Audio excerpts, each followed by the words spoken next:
Marcus Licinius Crassus was one of the most influential men of the late Roman Republic, remembered for his immense wealth, political ambition, and disastrous end in the East.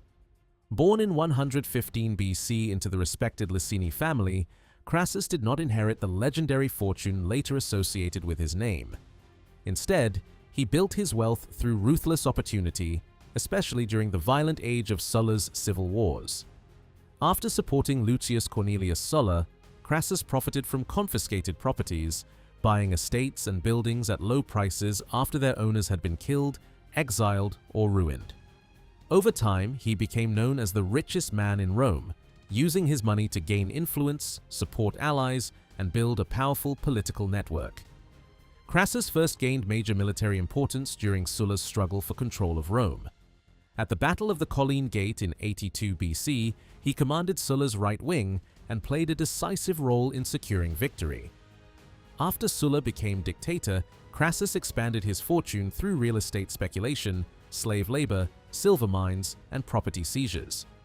One famous story claims that he created a private fire brigade and used it to buy burning buildings cheaply before ordering his men to extinguish the flames.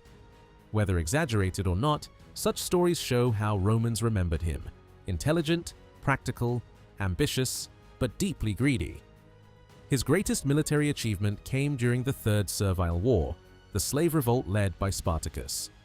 After several Roman commanders failed, Crassus took command, restored discipline harshly, and defeated Spartacus's army in 71 BC.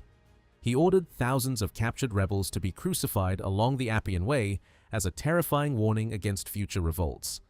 However, his victory was partly overshadowed by Pompey, who arrived late and claimed credit for ending the war by destroying fleeing rebels.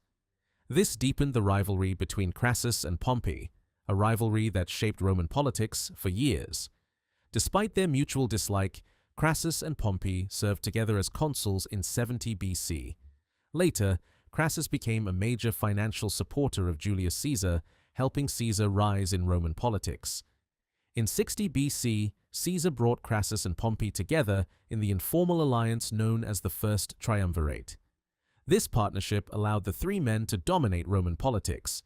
Pompey brought military prestige, Crassus brought money, and Caesar brought political skill and popular appeal. Yet the alliance was unstable because each man had his own ambitions. In 55 BC, Crassus and Pompey became consuls again, and Crassus received Syria as his province. From there, he launched a campaign against the Parthian Empire, hoping to win the military glory that Pompey and Caesar already possessed. This decision proved fatal. Ignoring safer advice, Crassus marched directly across the Euphrates into open desert terrain, where Roman heavy infantry was poorly suited to fight Parthian mounted archers. At the Battle of Carrhae in 53 BC, his army was destroyed by a smaller but highly mobile Parthian force. His son Publius was killed, Roman morale collapsed, and Crassus was later killed during failed negotiations. Crassus's death had enormous consequences. Without his wealth and political influence balancing Caesar and Pompey, the First Triumvirate fell apart. Within a few years, Caesar and Pompey became enemies, and Rome descended into civil war.